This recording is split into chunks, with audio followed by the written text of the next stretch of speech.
Hello everyone, I am आराधना। आज हम पढ़ेंगे क्लास 7 साइंस का 8th चैप्टर और चैप्टर का नाम है विंड्स यानी कि हवा, पवन, ठीक है। स्टॉर्म्स यानी कि तूफान एंड साइक्लोन। साइक्लोन का मतलब होता है चक्रवात। तो इस चैप्टर में हम इन सब प्राकृतिक घटनाओं के बारे में पढ़ेंगे। विंड, स्टॉर्म्स एंड साइक्लोन, कैसे हवा बनती है, कैसे तूफान बनता है और कैसे वो तूफान जो है फिर साइक्लोन में बदल जाता है, ठीक है। तो चलिए चैप्टर स्टार्ट करते हैं।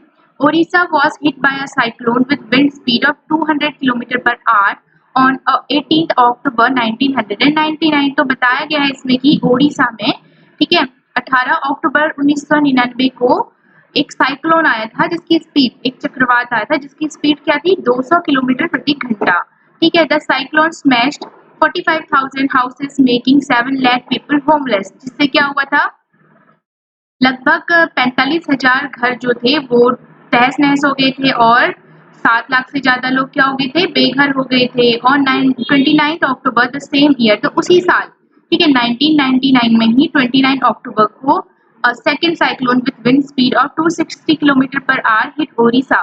तो उसी साल 29 अक्टूबर को एक और साइक्लोन आया जिसकी रफ्तार कितनी थी, 260 किलोमीटर प्रति घंटा थी, ठीक है। It was accompanied by water waves about 9 metre high. जिससे क्या होता, जो वाटर की, जो पानी की लहरें थी वो लगभग 9 मीटर ऊंची चली गई थी। Thousands of people lost their lives, तो बहुत से लोगों ने अपनी जान गंवाई। Property worth crores of rupees was destroyed, और लाखों का नुकसान हुआ था, करोड़ों का नुकसान हुआ था। The cyclone affected agriculture, transport, communication and electricity supply. और ये जो साइक्लोन आया था इससे बहुत सारा नुकसान हुआ था, जैसे कि एग्रीकल्चर में और ट्रांसपोर्ट से रिलेटेड, कम्युनिकेशन से रिलेटेड यानी कि दूरसंचार जो होता है, और इलेक्ट्रिसिटी से रिलेटेड काफी ज्यादा नुकसान हुआ था। अच्छा, ये दिखाया गया कि image taken by a satellite of a cyclone approaching the coast of Odisha. तो जब ओडिशा पे ये साइक्लोन आया था, उसकी जो समुद्र के किनारे जो साइक्लोन आया था वहां पे सैटेलाइट के द्वारा एक पिक्चर ले ली गई थी, ये दिखाया गया है।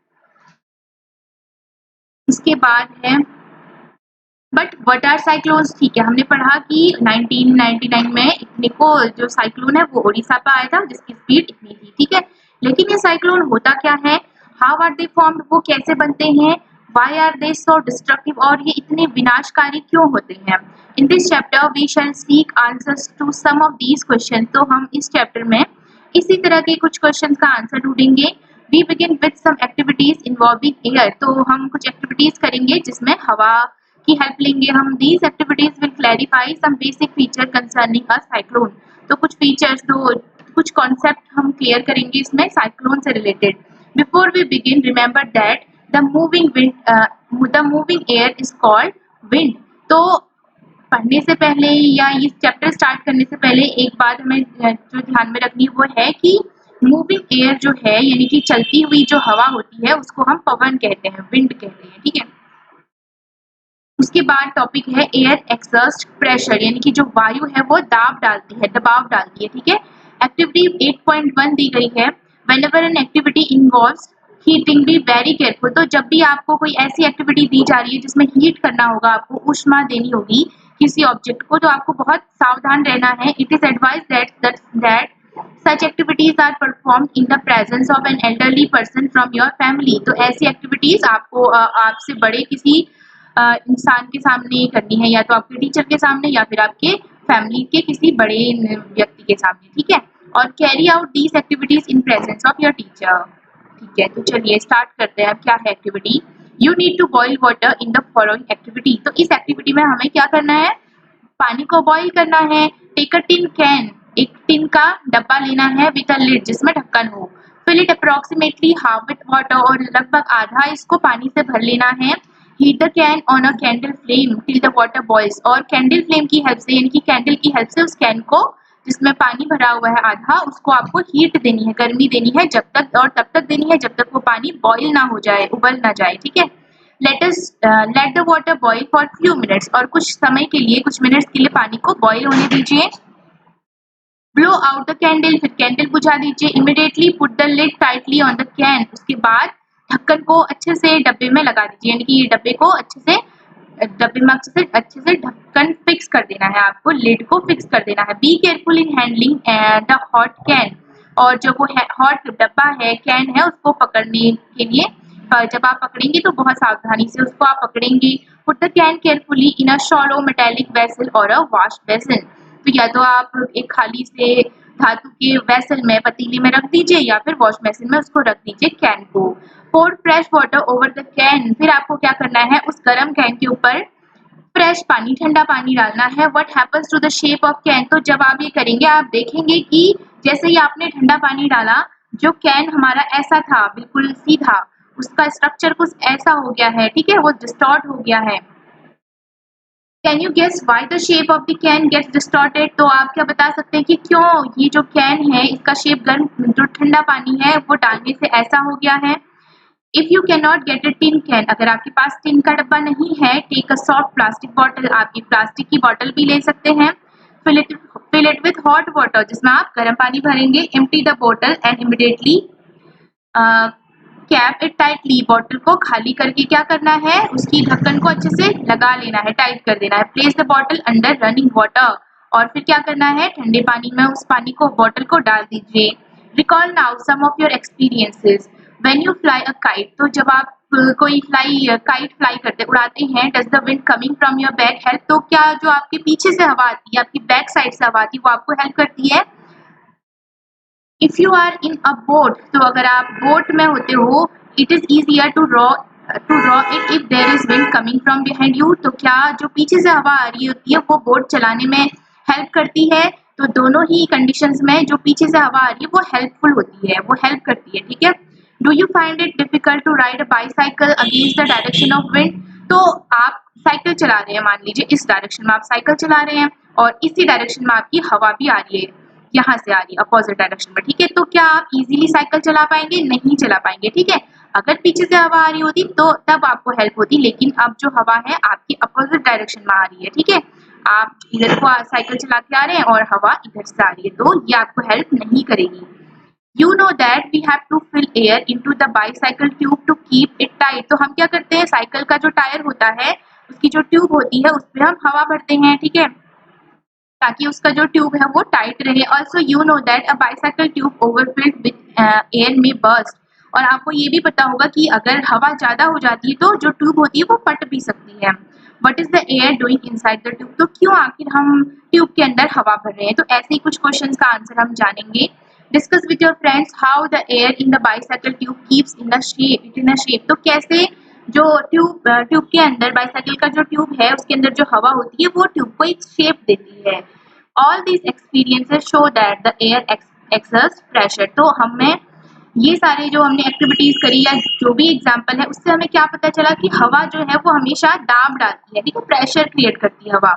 It is due to this pressure that the leaves of trees, banners और flags flutter when the wind is blowing. तो इसी कारण जो पत्तियां हैं और जो झंडे हैं वो लहराते हैं जब हवा चलती है। You can list some more experiences which show that the air has pressure। और भी experiences आप लिस्ट कर सकते हैं जिससे पता चलता है कि हवा जो है हमेशा दाब डालती है। Let us now try to explain why the can, यानी कि जो हमने यहाँ पे कैन ली थी और a bottle gets distorted। तो चलिए अब जानते हैं कि कैसे आखिर जो बॉटल है वो डिस्टॉर्ट हो गई जब हमने गर्म पानी डाला उसके ऊपर, सॉरी ठंडा पानी उसके ऊपर डाला। As the water is poured over the can. तो जैसे ही कैन के ऊपर से ठंडा ठंडा पानी डाला गया, अब जो कैन है वो तो गर्म है, उसके अंदर भी गर्म पानी है, ठीक है। Some steam in the can condenses into water. तो अंदर जो स्टीम थी, ठीक है, हमने पहले पानी गर्म किया था, बहुत ज्यादा बॉईल किया था और हमें पता है पानी जब बॉईल हो जाता है तो वो धीरे धीरे किस में कन्वर्ट हो जाता है, वेपर में, स्टीम में कन्वर्ट हो जाता है, भाप में बदल जाता है। तो अंदर जो भी स्टीम थी, हमने ऊपर से ठंडा पानी डाला तो स्टीम जब ठंडी होती है तो किस में बदल जाती है, वाटर में बदल जाती है ना। तो उसके बाद क्या हुआ, स्टीम भी तो एक हवा ही है, तो उससे क्या हुआ, स्टीम कम हो गई है ना, यानी कि हवा कम हो गई। तो reducing the amount of air inside. तो क्या हुआ, जब हमने ठंडा पानी ऊपर से डाला, अंदर की जो एयर थी, जो स्टीम थी वो कम हो गई, वो लिक्विड में बदल गई। तो अंदर तो जो स्टीम थी वो हवा थी वो कम हो गई, यानी कि अंदर क्या हुआ, प्रेशर कम हो गया। अब नीचे यहाँ ऊपर जैसे हमने ठंडा पानी डाला था तो उसकी वजह से ये जो बॉटल था वो डिस्टॉर्ट हो गया था, क्योंकि क्या हुआ था, यहाँ जो एयर का प्रेशर था वो कम हो गया था। अब क्या होता है, यहाँ की आसपास की जो हवा होती है वो इस प्रेशर को फिल करने के लिए, इस प्रेशर को भरने के लिए इधर की ओर मूव करती है, ठीक है। यहाँ को गति करेंगी जहां पर प्रेशर कम होगा, तो अंदर जाने की कोशिश करेंगी, लेकिन तब इस वजह से ये जो डब्बा है वो डिस्टॉर्ट हो जाता है।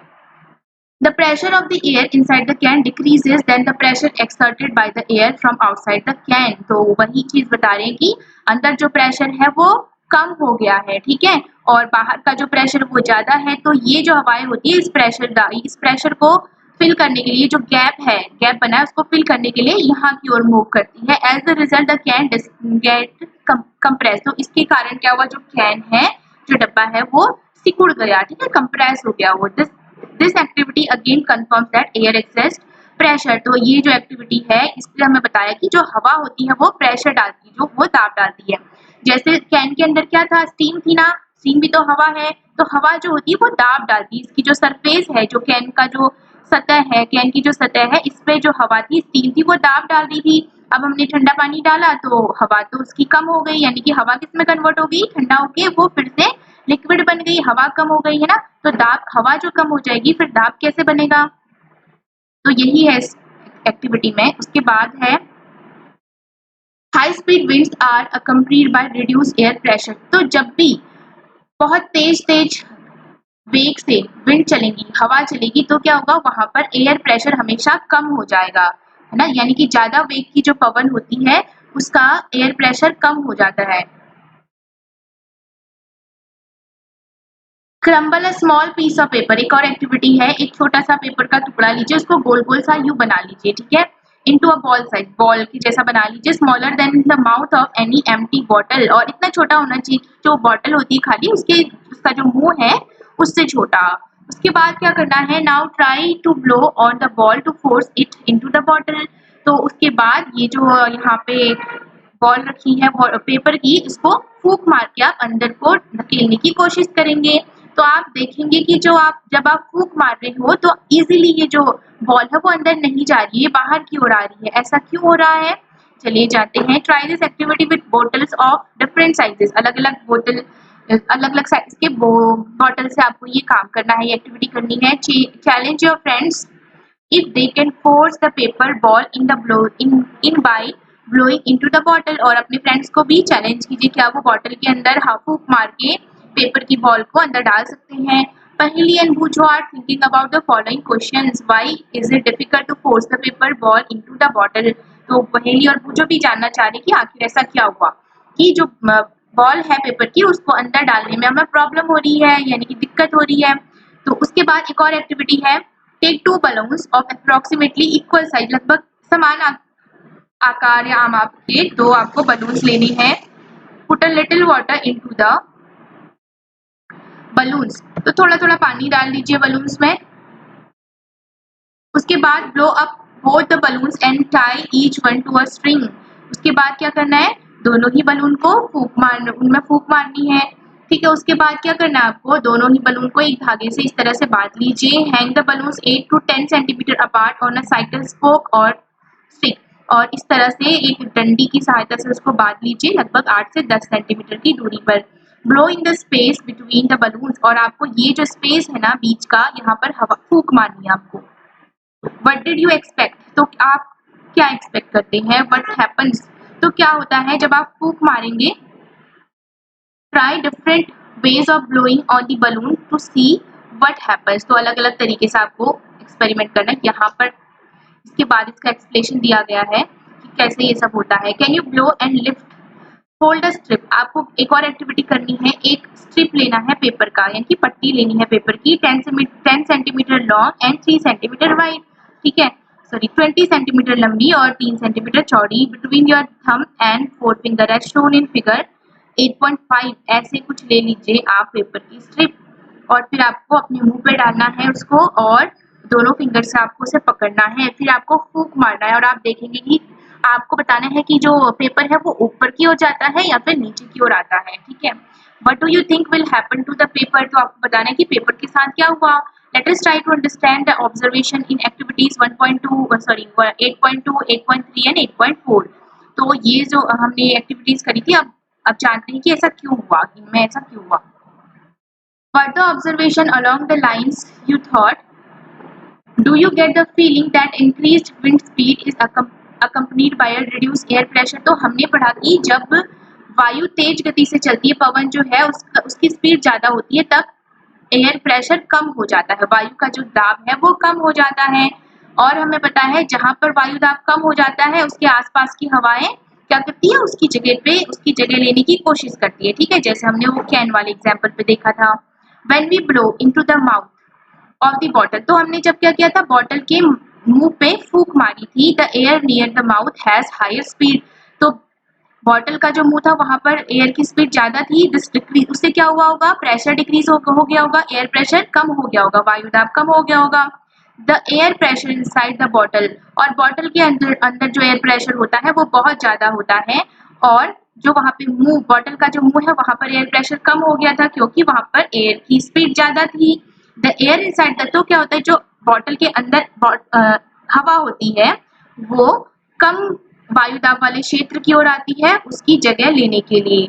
उससे क्या होगा, जो हमारा कागज का बॉल था वो बाहर की ओर धकेला जाएगा, हवा के द्वारा बाहर की ओर धकेला जाएगा। ऊपर जो एक्टिविटी है उसमें दिखाया गया है, जैसे आप यहाँ पे बॉटल का जो माउथ है उस पर आप फूंक मारेंगे तो क्या होगा, फूंक मारने से हवा की स्पीड तेज हो जाएगी। तो हमें पता है कि स्पीड तेज होती है तो विंड का जो एयर प्रेशर होता है वो कम हो जाता है। अब यहाँ पर तो एयर प्रेशर कम है लेकिन इधर एयर प्रेशर ज्यादा है। अब यहाँ पर एयर प्रेशर कम है तो यहाँ की जो एयर होती है वो इधर को बहना स्टार्ट हो जाएंगी, जिसकी वजह से ये जो बॉल है वो अंदर नहीं जा पाएगी, बाहर की ओर आएगी।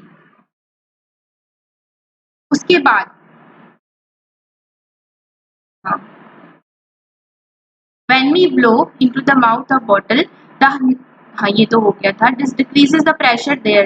The air pressure inside the bottle is higher than the near the mouth. The air inside the bottle pushes the ball out. तो क्या हुआ, जो हवा थी बॉटल के अंदर उसने क्या किया, जो बॉल थी उसको बाहर की ओर धक्का दिया। In activity 8.3 you saw that when you blue between the balloons, तो वो एक्टिविटी जो बलून्स वाली थी उसमें हमने देखा कि जब हमने बलून्स के बीच में से फूंक मारी थी, they move towards each other, तो क्या होता है वो एक दूसरे की ओर मूव करते हैं, यानी कि पास पास आने की कोशिश करते हैं। How could this happen, this could happen if the pressure of air between the balloons were somehow reduce, तो ऐसा क्यों हुआ होगा, हमने दो बलून्स लिए थे, हमने बीच में से फूंक मारी थी, तो हमने देखा कि जो बलून्स होते हैं वो दूर जाने के बजाय पास आ गए। ऐसा क्यों हुआ होगा, ऐसा इसलिए हुआ होगा क्योंकि यहाँ पे जो एयर प्रेशर होगा वो कम हो गया होगा। तो एयर प्रेशर कम क्यों होता है, जब हवा की स्पीड ज्यादा होती है तो वायुदाब कम हो जाता है। अब यहाँ पर से आप फूंक मारेंगे तो यहाँ पर स्पीड तो ज्यादा होगी, जिस वजह से यहाँ पे जो एयर प्रेशर है वो कम हो जाएगा और आसपास की जो हवाएं होंगी वो यहाँ पे आएंगी, जिसके साथ ये बलून्स भी पास पास आ जाएंगे। ठीक है, वैसा ही यहाँ पे हुआ, यहाँ पे जो है वो यहाँ से आपने फूंक मारी कागज को ऊपर उठाने के लिए, ठीक है, कागज में मूवमेंट्स के लिए। तो जब आप फूंक मारेंगे तो यहाँ पर एयर स्पीड ज्यादा होगी, एयर स्पीड ज्यादा होगी तो यहाँ पर जो है वो एयर प्रेशर कम हो जाएगा और नीचे की जो एयर होगी वो यहाँ पे आ जाएंगी इस प्रेशर को इक्वल करने के लिए। ठीक है, जिसकी वजह से जो कागज होता है वो ऊपर को उठ जाता है, नीचे को नहीं जाता, ऊपर को उठता है।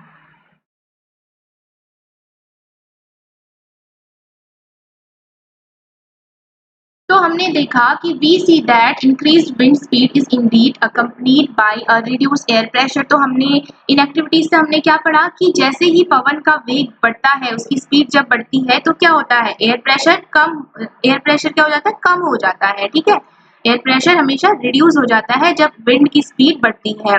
Can you imagine what would happen if high speed winds blue over the roofs of building. तो अब आप बता सकते हैं कि जब ज्यादा ओवर स्पीड जो विंड्स होती है वो छत के ऊपर से गुजरेंगी तो क्या होगा, if the roofs were weak, तो जब अगर छत कमजोर होगी तो क्या होगा, they could be lifted and blown away, वो क्या हो जाएंगी, उड़ जाएंगी। If you have any such experience share it with your friends, तो अगर आपके साथ कभी ऐसा हुआ है या कभी आपने ऐसा देखा है तो अपने फ्रेंड्स के साथ शेयर कीजिए।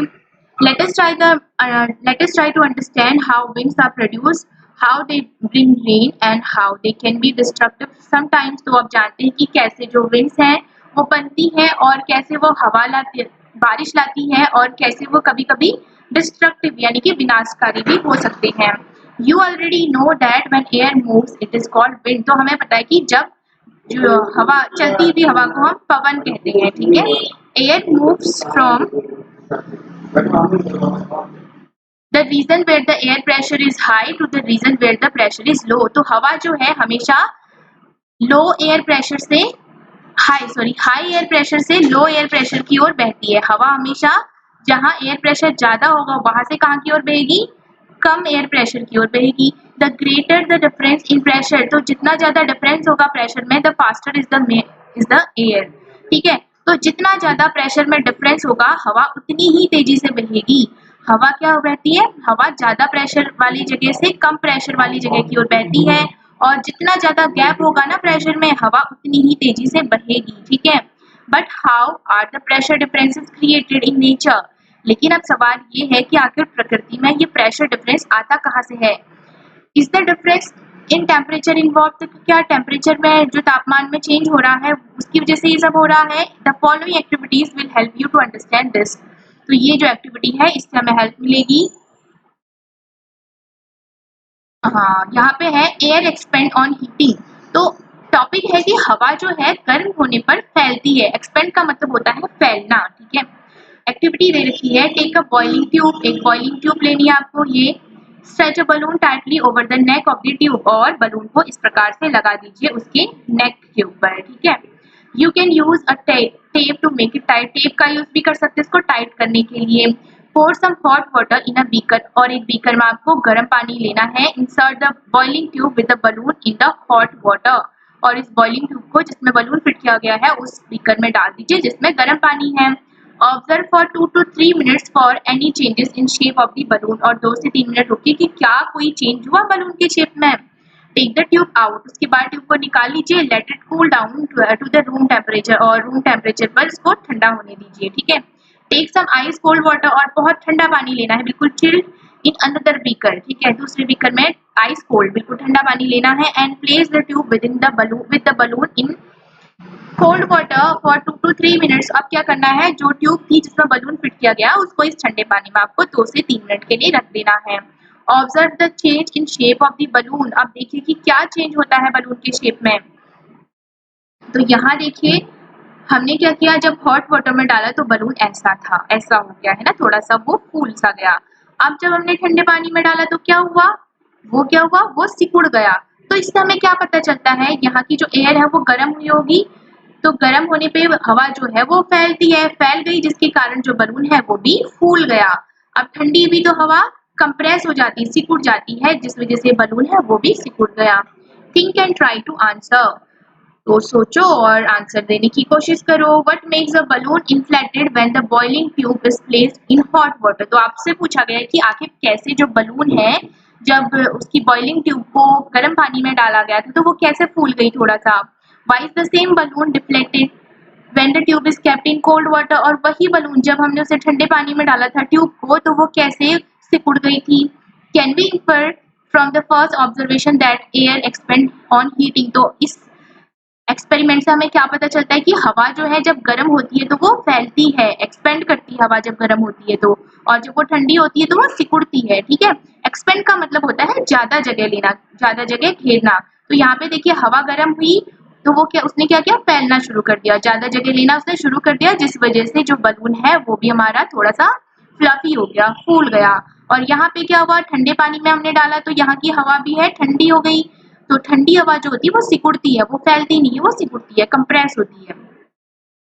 Can you now state what happened to the air in the boiling tube when it cools down, अब आप बता सकते हैं इजीली कि क्या हुआ होगा जो हवा है जिसको हमने जो ट्यूब है उसके अंदर जो हवा भरी है जब हमने उस ट्यूब को ठंडे पानी में डाला था।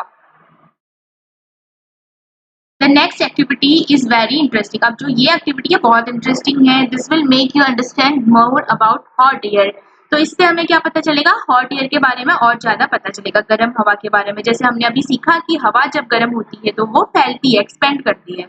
तो चलिए एक्टिविटी देखते हैं क्या है। टेक 2 पेपर बैग्स और एम्प्टी पेपर कप्स और द सेम साइज, आपको क्या करना है, 2 पेपर बैग लेने हैं या फिर खाली पेपर कप्स ले लेने हैं, दोनों बिल्कुल सेम साइज के होने चाहिए। देखो यहाँ पे सेम है, सेम साइज दे रखा है। Hang the 2 bags in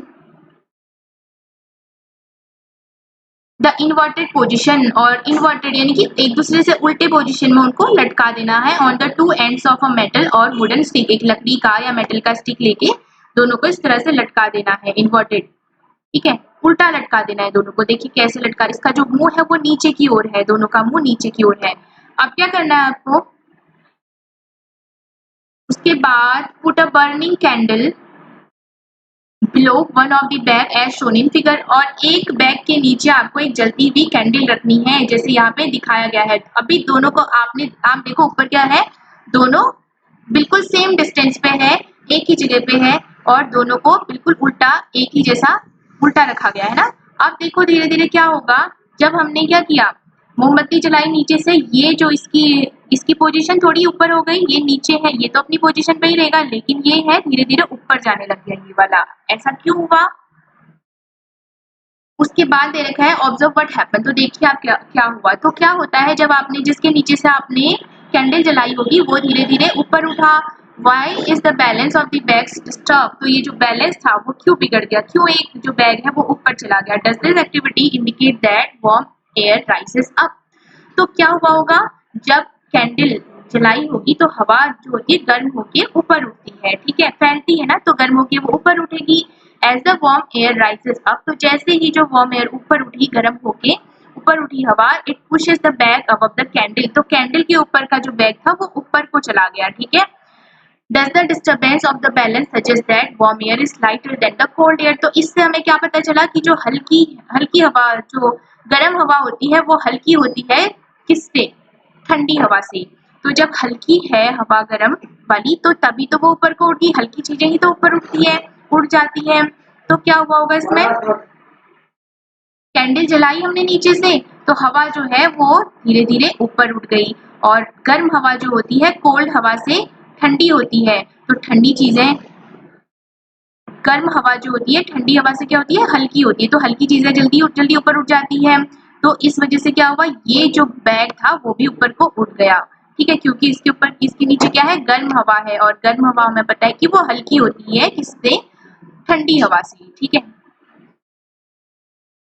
can you now explain why smoke always rises, अब आप इजीली बता सकते हैं कि जो स्मोक है, जो धुआं है, वो भी तो एक एयर ही है ना, गैस ही है, तो वो क्यों ऊपर उठ जाती है, क्योंकि वो जो होती है गर्म गर्म होती है स्मोक, और गर्म हमें पता है कि जो गर्म हवा होती है वो हल्की होती है किससे, कोल्ड हवा से। Also, it is important to remember that on heating, the air expands and occupies more space. और ये भी ध्यान देने की बात है कि गर्म हवा जो होती है एक्सपेंड करती है, फैलती है और ज्यादा जगह घेरती है। एक्सपेंड का मतलब होता है फैलना। When the same thing occupies more space, it becomes lighter. और जब कोई चीज ज्यादा जगह घेरती है इसका मतलब क्या होता है कि वो हल्की है। The warm air is therefore lighter than the cold, इसलिए जो गर्म हवा होती है हमेशा ठंडी हवा से हल्की होती है। ये बहुत इंपॉर्टेंट फैक्ट है कि जो गर्म हवा है वो ठंडी हवा से हल्की होती है। That is the reason that smoke goes up, तो यही रीजन है कि जो स्मोक है, जो धुआं है, वो हमेशा ऊपर को उठता है, क्योंकि वो क्या है, गर्म है, और गर्म हवा जो होती है ऊपर को उठती है क्योंकि वो हल्की होती है। In nature there are several situation when where warm air rises at a place, तो बहुत सारी सिचुएशंस हैं जो हमारे नेचर में होती हैं डेली डेली, जो हवा गर्म हवा होती है ऊपर को उठती है। The air pressure at that place is lowered, तो क्या होगा, हवा ऊपर को उठेगी तो वहां पर क्या होता है, प्रेशर जो होता है हवा का वो कम हो जाता है। The cold air from the surrounding areas rashes into fill its place, तो क्या होता है, वहां पे एयर प्रेशर कम हुआ तो उसके आसपास की जो हवा होती है, ठंडी हवा होती है, वो उसकी जगह लेने के लिए आ जाती है। बैलेंस क्रिएट करने के लिए, बैलेंस बनाने के लिए जो अगल बगल की या चारों की जो हवा है वो वहां पे आ जाती है। This sets up convection in air, तो इससे क्या होती है, संवहन धाराएं चलती है, हवा की जो धारा करंट्स चलती है, as you learn in chapter 4 में आपने पढ़ा होगा। Wind currents are generated due to uneven heating on earth, तो इसमें कहा गया है कि जो संवहन धारा है वो कैसे चलती है, पृथ्वी की जो अनइवन हीटिंग हो रही है, यानी कि जो उसका बहुत ज्यादा तापन हो रहा है, हीट हो रही है जो उसमें। इसमें सिचुएशन दी गई है दो, पहली सिचुएशन है uneven heating between the equator and the poles, equator वो लाइन होती है जो बिल्कुल पृथ्वी के बीचों बीच जाती है, ठीक है। तो इक्वेटर हमें पता है, इक्वेटर की भी सूरज की किरणें बिल्कुल सीधी पड़ती है, अब देखो क्या होता है, you might have learn in geography that regions close to the equator get maximum heat from the sun. तो आपने ज्योग्राफी में पढ़ा होगा कि जो एरिया इक्वेटर के नजदीक होता है वो क्या, उसमें जो होती है सूरज की रोशनी सीधे पड़ती है और वो गर्म होती है।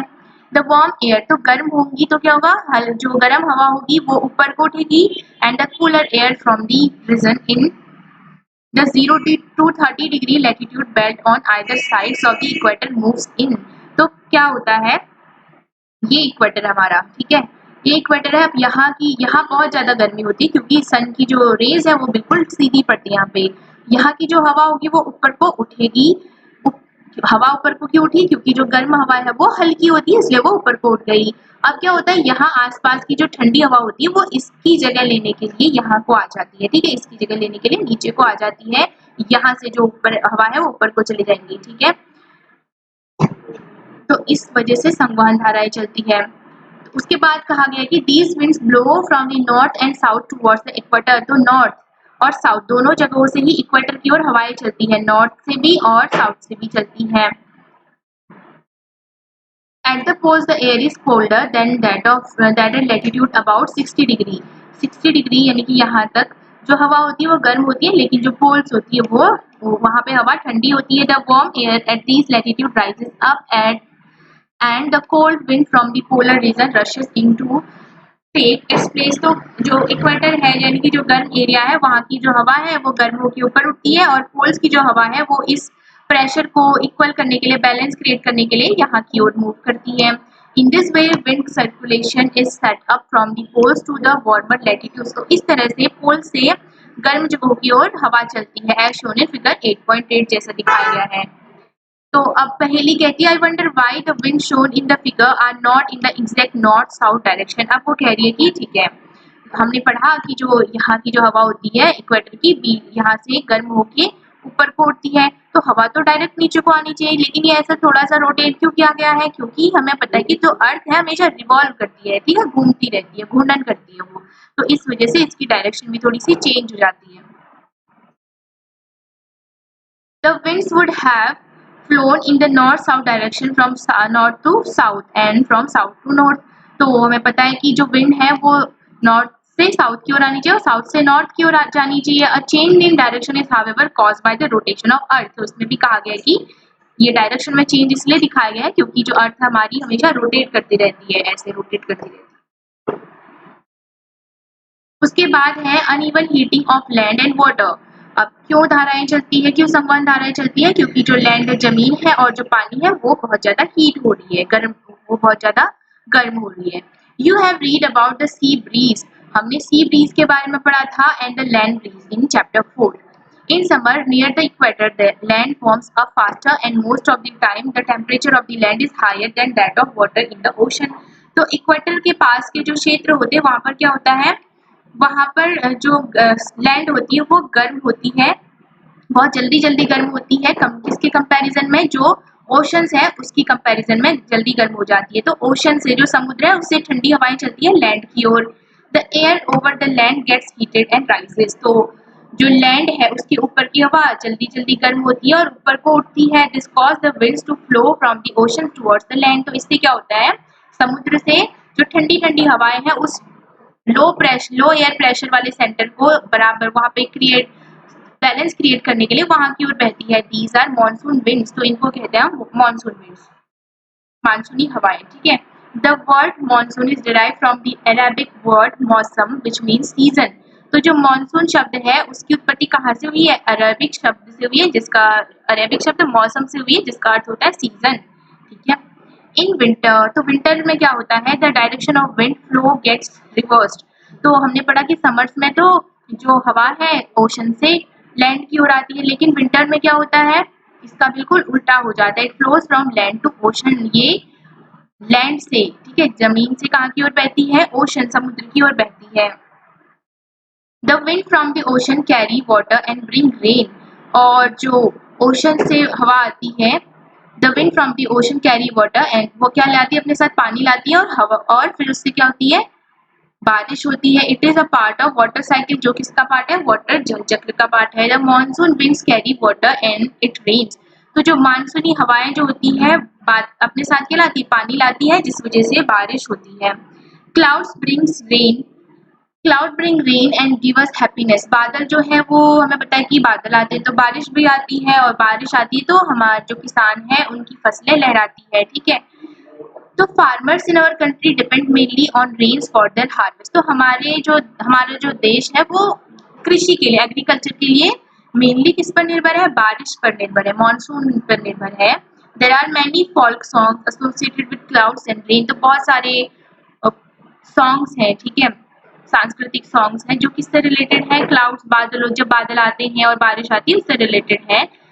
Sing and enjoy with your friends. अब इनको गाइए अपने फ्रेंड्स के साथ। If you know such a song here is one for you. अगर आपको ऐसे सॉन्ग्स पता है तो आप गाइए, और एक यहाँ पे दिया गया है, तो एक बार इसको पढ़ लेते हैं। Rolling clouds across the sky tell us that monsoons here. तो जब आसमान में बादल गरजते हैं तो हमें पता चल जाता है कि मानसून आ गए हैं। Dark and floating clouds then pour raindrops everywhere. और जो बड़े बड़े से और जो काले काले बादल हैं वो सब जगह पानी देते हैं, यानी कि बारिश से पानी देते हैं। Clouds make lightning flash overhead and irrigate fields with water. तो बादल जो है वो क्या करते हैं, बिजली, उनकी वजह से बिजली भी चमकती है और वो खेतों को सींचते भी हैं रेन वाटर से। Clouds make earth it's fragrance spread when wet with drops of rain। तो बादल से क्या होता है, जो पृथ्वी है उसमें हरी हरी फसलें लहराती है, ठीक है। Rising from the ocean vast clouds fill up with rain. तो ओशन से उठ के जो क्लाउड्स है वो हमें बादल देते हैं। Rain to ocean back at last to mingle with ocean again. और फिर से वो पानी कहाँ मिल जाता है, ओशन में ही मिल जाता है, ठीक है। ओशन का जो पानी होता है, समुद्र का जो पानी होता है वो धीरे धीरे गर्म होकर ऊपर उठता है, और ऊपर जाके वो ठंडा हो जाता है, और ठंडा होकर वो फिर बूंद बन के नीचे बारिश के रूप में नीचे गिरता है, और फिर बारिश का पानी फिर से समुद्र में मिल जाता है।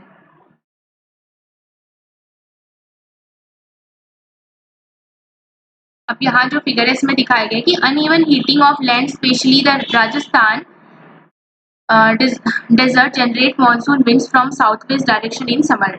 तो देखो यहाँ पे जो राजस्थान का एरिया है वहाँ पर बहुत ज़्यादा क्या होती है, गर्मी होती है। तो जो साउथ वेस्ट का रीजन है, ठीक है, यहाँ से जो विंड्स चलती है वो क्या करती है, अपने साथ मानसून लेके आती है, मानसूनी विंड्स लेके आती है, जिसकी वजह से बारिश होती है। वैसे यहाँ पे दिखाया गया कि uneven heating of land and water in winter generate winds from north west, ठीक है। तो यहाँ से लेके आती है अपने साथ हवाओं को। These colder winds carry little water। तो ये बहुत कम पानी लेके आती है, hence brings small amount of rain। तो बहुत कम बारिश होती है विंटर्स में।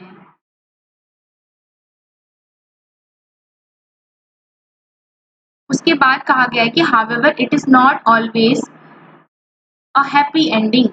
Rains often create problems। तो बारिश की वजह से हमेशा ऐसा नहीं कि हमेशा खुशहाली ही आती है, कभी कभी बहुत सारी प्रॉब्लम्स भी आती है, ठीक है। Can you list some of the problem, तो क्या आप बता सकते हैं। You can discuss the cause and solutions of the problem with your teacher and parents. तो जो भी उसकी कॉज है, किस कारण से हो रहा है और क्या क्या सोल्यूशन है, वो सब अपने टीचर्स या पेरेंट्स से आप डिस्कस कर सकते हैं। In nature itself there are certain situation that can sometimes create disaster and pose threat to humans, animals and plant life. तो नेचर में भी बहुत सारी ऐसी सिचुएशन, डिजास्टर्स आती है जिसकी वजह से बहुत सारे जन धन की हानि होती है हमें। Let's study two such situation, thunderstorm and cyclone. तो थंडरस्टॉर्म का मतलब होता है जब बादल बिजली के साथ चमकते हैं, ठीक है, बिजली चमकती है और बादल भी गरजते हैं। और साइक्लोन का मतलब होता है चक्रवात। तो थंडरस्टॉर्म एंड साइक्लोन के बारे में पढ़ेंगे अब।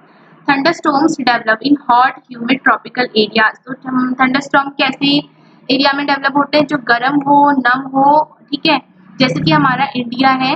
The rising temperature produce strong upward rising winds. तो टेम्परेचर बढ़ता है तो क्या होता है, हवा गर्म होकर ऊपर उठेगी। These winds carry water droplets upward, जिसकी वजह से क्या होता है, जो पानी की बूंदें हैं वो ऊपर को जाती है। वेयर दे फ्रीज, तो जब वो जम जाती है या ठंडी हो जाती है, एंड फॉल डाउन अगेन, फिर वो फिर से नीचे गिर जाती है।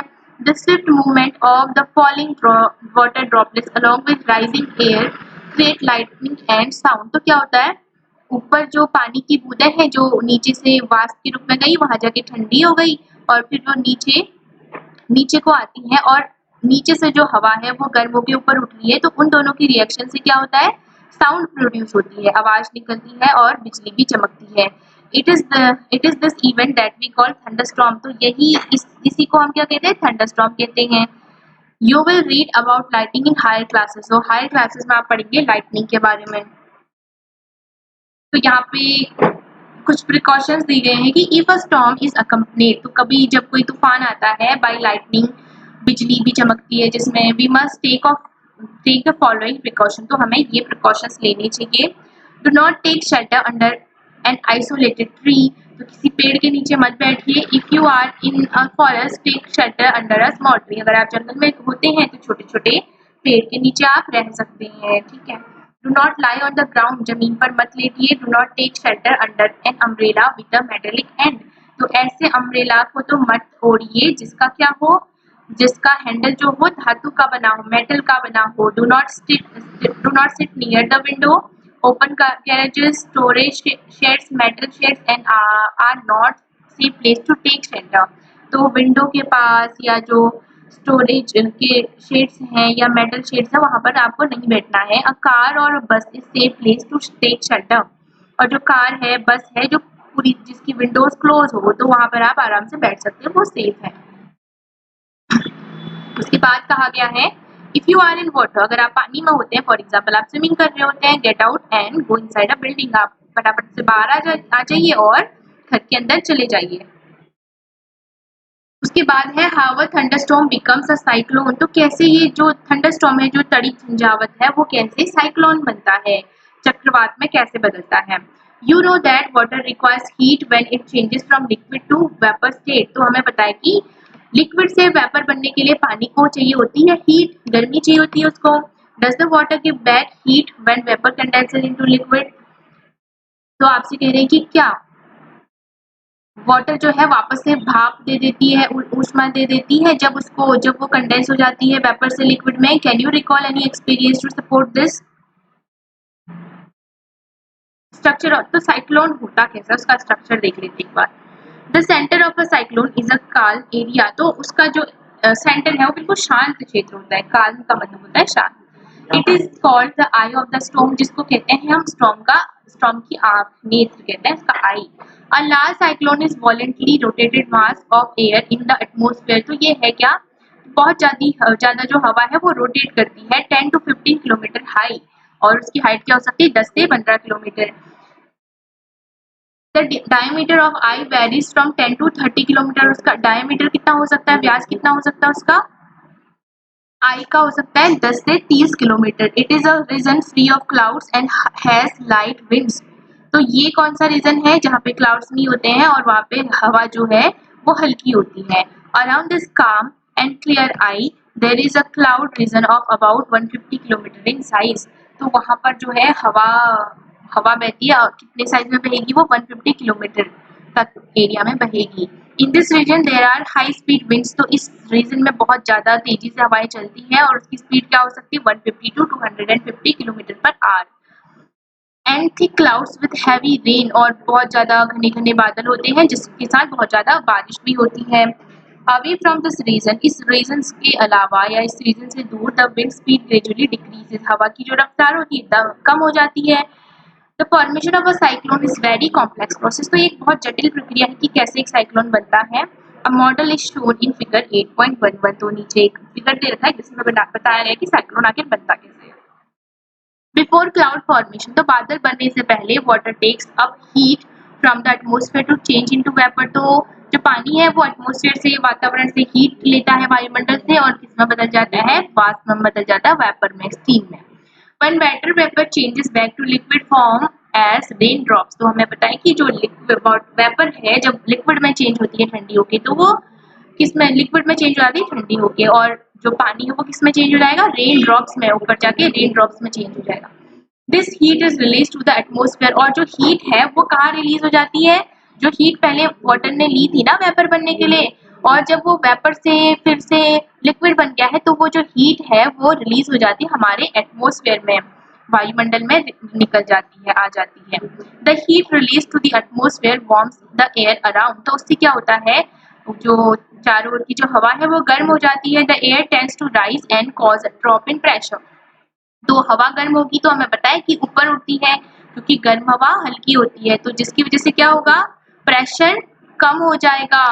मोर air rushes to the centre of the storm, तो हमें पता है कि प्रेशर कम हो जाएगा तो आसपास की जो हवा होती है उस प्रेशर को, वायुदाब को कम करने के लिए या वहां उस बैलेंस करने के लिए उसकी ओर आने लगती है। दिस साइकिल इज रिपीटेड, तो ये साइकिल बार बार चलती रहती है, ठीक है। हवा ठंडी, हवा गर्म हुई, ऊपर उठी, हल्की हो गई तो ऊपर उठी, और आसपास की हवाएं उसकी जगह उसका स्थान लेने के लिए आ जाती हैं, और फिर ठंडी, फिर गर्म हुई, फिर ऊपर को उठी, फिर आसपास की जो हवाएं हैं वो उसकी जगह लेने आ जाती है।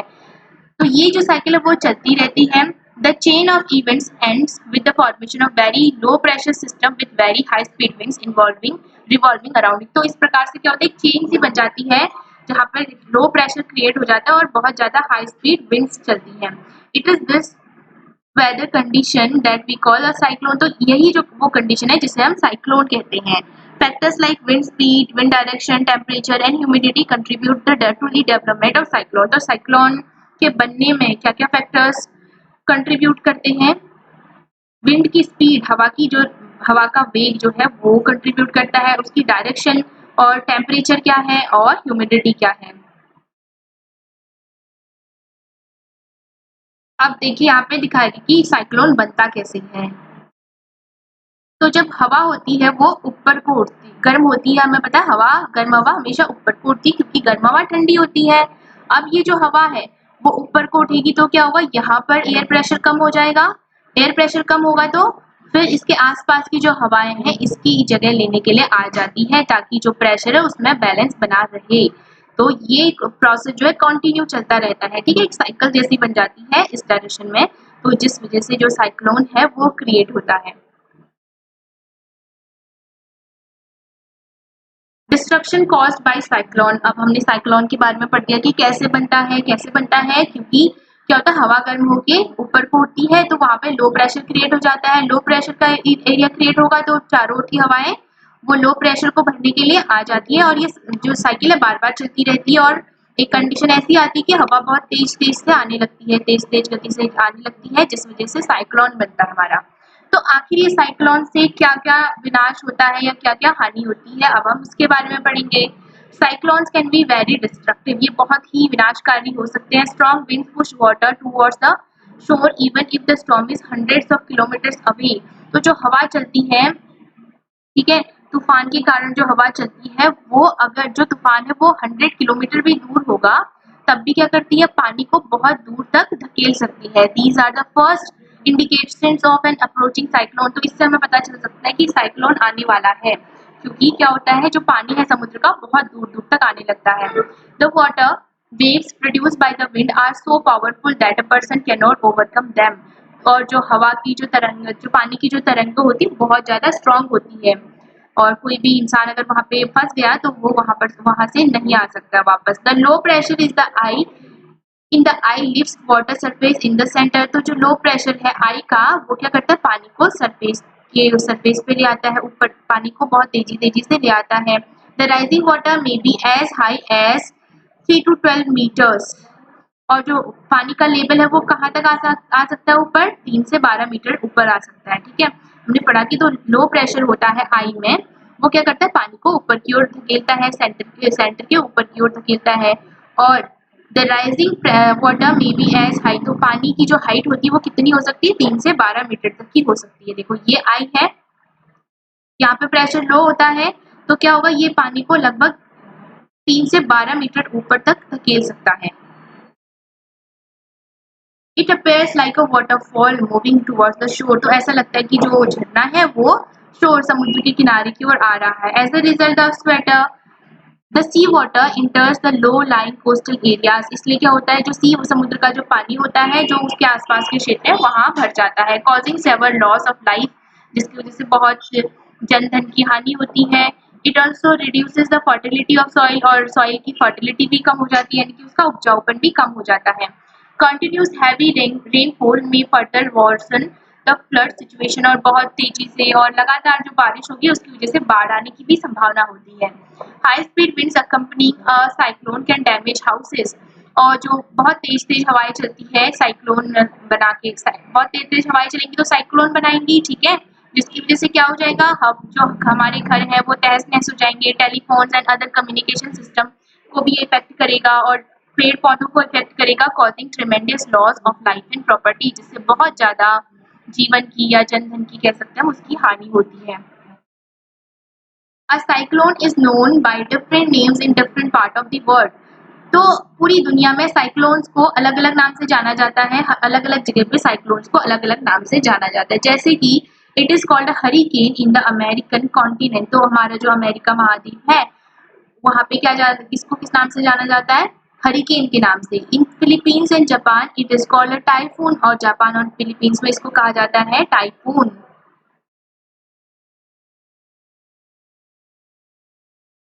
अब टॉर्नेडो के बारे में हम पढ़ेंगे। तो टॉर्नेडो क्या होता है? In our country they are not very frequent, तो हमारे देश में तो ये नहीं आते हैं। और tornado is a dark funnel shaped cloud that reaches from the sky to the ground. तो टॉर्नेडो क्या है? एक डार्क फनल की जैसी आकृति का क्या है, क्लाउड है जो आसमान से आता है हमारे ग्राउंड तक, जमीन तक आता है, ठीक है। डार्क फनल शेप, फनल के आकार का बादल है जो आसमान से जमीन की ओर आता है। Most of the tornadoes are weak, तो अधिकतर जो टॉर्नेडो होते हैं वो कमजोर होते हैं। और violent tornado can travel eight speeds of about 300 kilometre per hour. तो एक जो वायलेंट टॉर्नेडो होगा, यानी कि जो काफी प्रभावशाली होगा या प्रबल जो टॉर्नेडो होगा, उसकी स्पीड क्या हो सकती है, 300 किलोमीटर प्रति घंटा हो सकती है। टॉर्नेडोज में फॉर्म विद इन साइक्लोन, और टॉर्नेडोज जो होते हैं वो साइक्लोन का निर्माण भी करते हैं या साइक्लोन के द्वारा ही टॉर्नेडो बनते हैं। The whole coast line of India is vulnerable to cyclone, particularly the east coast. तो साइक्लोन्स तो हमारे इंडिया में आते ही रहते हैं, जो ईस्ट कोस्ट है पूरब वाला जो हिस्सा है उसमें तो ज्यादा ही आते हैं। The west coast of India is less vulnerable to cyclonic storms both in terms of intensity and frequency of the cyclone, जबकि जो वेस्ट कोस्ट है इधर वाला वहां पर कम साइक्लोन आते हैं और अगर आ भी गई तो उनकी तीव्रता बहुत कम होती है। तो यहाँ पे कुछ दिया गया है प्रोटेक्टिंग फ्रॉम अ टॉर्नेडो, कि कैसे अगर कोई टॉर्नेडो अगर आ जाता है हम खुद को कैसे बचा सकते हैं, ठीक है। A diameter of a tornado can be as small as a metre, तो टॉर्नेडो का जो डायमीटर है वो 1 मीटर के जितना भी छोटा हो सकता है, and as large as a kilometre, और किलोमीटर के बराबर बड़ा भी हो सकता है, यानी कि काफी छोटा भी हो सकता है, काफी बड़ा भी हो सकता है, और इवन वाइडर, और इससे बड़ा भी हो सकता है। The funnel of a tornado sucks debris and everything near it at the base and throws them out near the top। तो क्या करता है टॉर्नेडो, जब आता है तो सारी चीजों को अपने में लपेट लेता है। ऐसा फनल हमने पढ़ा कि फनल शेप्ड होता है और डार्क कलर का क्लाउड होता है जो आसमान से जमीन की ओर आता है। तो इसमें क्या होता है, अपने क्या करता है, जो भी चीजें इसकी चारों ओर होती है सबको क्या करता है, गोल गोल अपने में लपेट लेता है। उसके बाद क्या होता है, here are a few accounts of the survivor of tornadoes. तो बताएंगे कि कैसे हम टॉर्नेडो जब आएगा कभी तो हम खुद को बचा सकते हैं। From Discovery channels young Discovery series, तो डिस्कवरी चैनल के यंग डिस्कवरी सीरीज से लिया गया है। I saw the cloud coming and try to take shelter inside. तो इसमें बताएगी कि मैंने देखा कि एक जो बादल है वो आसमान से नीचे की ओर आ रहा है और मैंने शेल्टर ढूंढने की कोशिश करी कि मुझे कहीं ठिकाना मिल जाए रहने का। But as soon as I reach for the door knob, तो जैसे ही मैं दरवाजे पर पहुंचा, the house took off into the sky, तो हवा जो था वो जो मकान था वो आसमान में उड़ चुका था। I was not hurt at all, लेकिन मुझे चोट नहीं लगी थी। After the storm we had to clean the debris from the wheat fields, तो स्टॉर्म के बाद जब ये तूफान खत्म हुआ था उसके बाद हमें क्या करना पड़ा था, जो वीट फील्ड गेहूं के खेतों में जो कचरा भर गया था उसको साफ करना पड़ा था। We picked up splintered boards and trees branches as well as dead chickens with their feathers blown off and rabbits looked like they had been skinned। तो हमने बहुत सारी वहां से गंदगी हटाई थी, ठीक है, ब्रांचेस टहनियां हटाई थी, और चिकन्स हो गए और जो रैबिट्स है उनको, जो मरे हुए मुर्गी हैं और जो खरगोश है उनको हटाया था, और ऐसा लग रहा था कि उनकी स्किन को किसी ने निकाल दिया गया, नोच लिया गया स्किन को। A tornado shelter is a room situated deep inside our underground और अंडरग्राउंड हैविंग नो विंड। तो टॉर्नेडो का शेल्टर कहाँ बनाया जा सकता है? अंडरग्राउंड बनाया जा सकता है, और ऐसा कोई रूम हो सकता है जिसकी कोई खिड़की ना हो। और otherwise it is better to shut window and take shelter under a table. या अगर ऐसा पॉसिबल नहीं है तो आप क्या करेंगे, सारे जो विंडोज है वो बंद करके टेबल के नीचे बैठ जाएंगे, वर्क बेंच के नीचे बैठ सकते हैं। Where debris can not reach, हाँ ये जो तूफान है, ये जो टॉर्नेडो है वो नहीं पहुंच सकता। One has to go down on knees protecting head and neck using arm. और ऐसा भी कर सकते हैं आप कि घुटनों के बल नीचे बैठ के आपके जो हैंड्स है वो अपने कान सर के ऊपर से आप इस प्रकार से रख लेंगे, तो इस प्रकार से बचाया जा सकता है टॉर्नेडो से।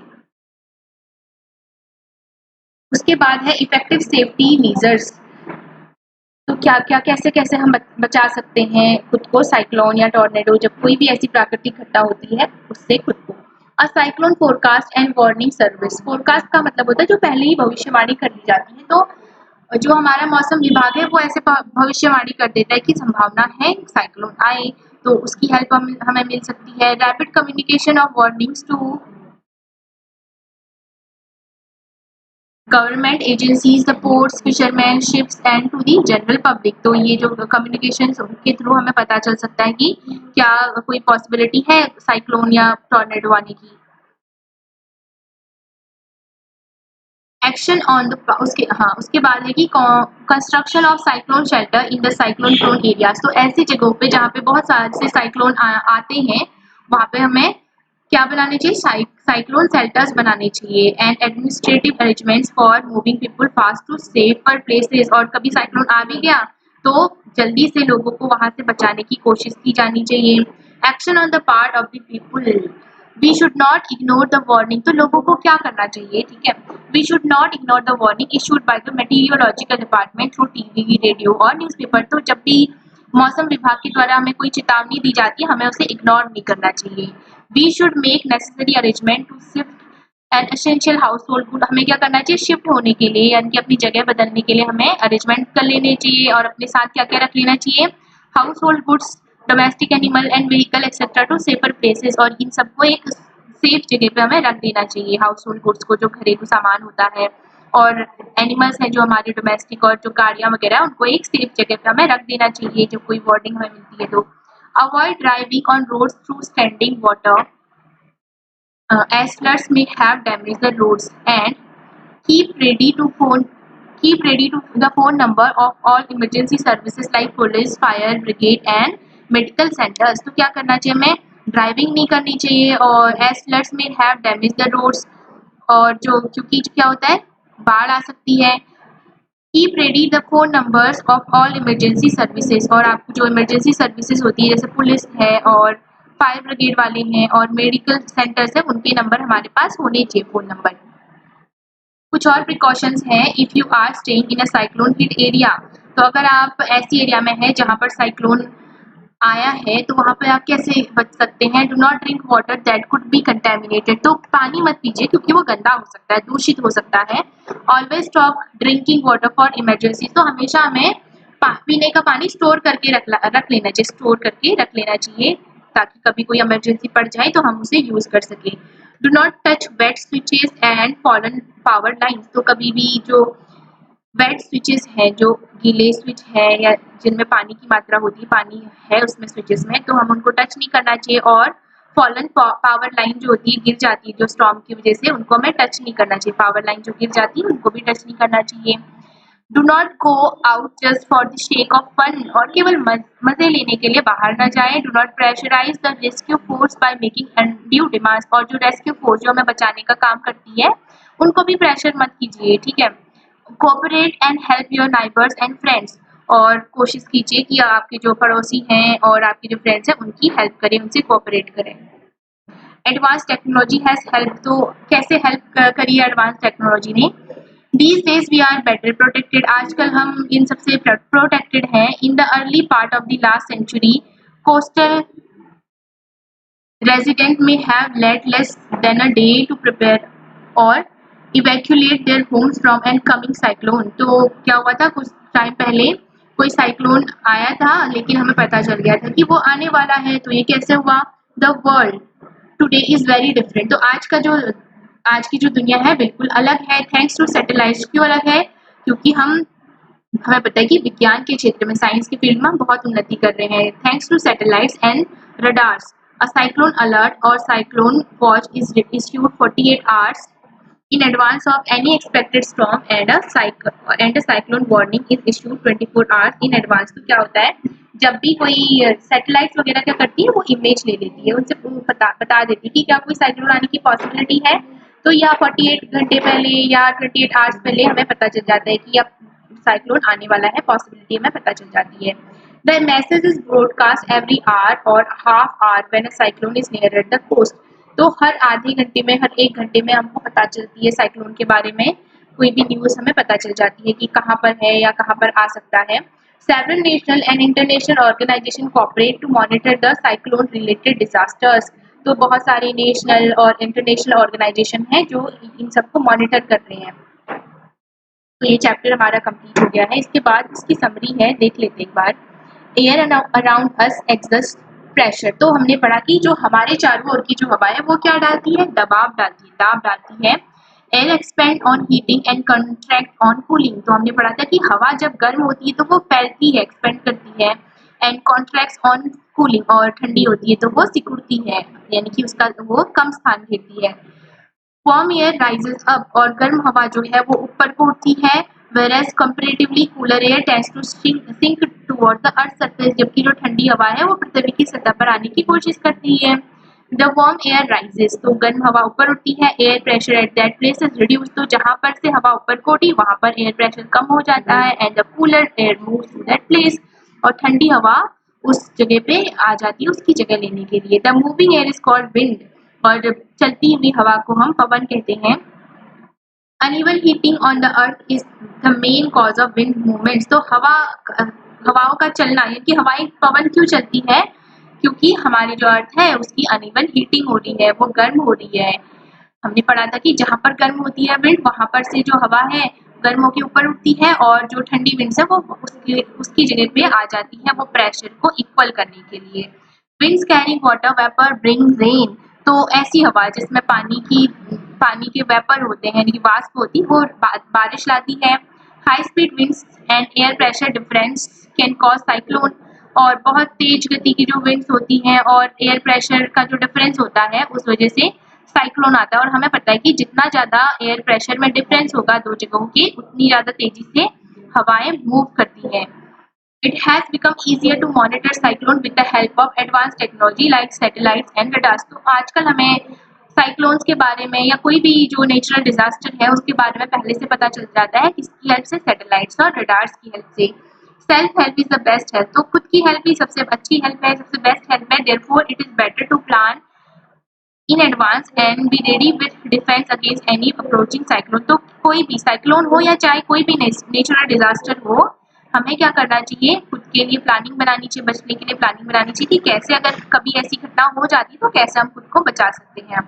The following flow chart will help you to understand the phenomena that lead to the formation of clouds and falling of rain and creation of storm and cyclone. तो नीचे एक फ्लो चार्ट दिया गया, उससे हमें पता चल जाए कि कैसे जो है वो बादल बनते हैं और कैसे हवा बारिश होती है और कैसे साइक्लोन या तूफान आता है। तो क्या होता है, सबसे पहले difference of temperature between two region. दो रीजन्स के टेम्परेचर में डिफरेंस होगा, एक का टेम्परेचर ज्यादा होगा, एक का कम होगा। तो जहाँ का टेम्परेचर ज्यादा होगा वहां की हवा जल्दी गर्म होगी और ऊपर को उठेगी।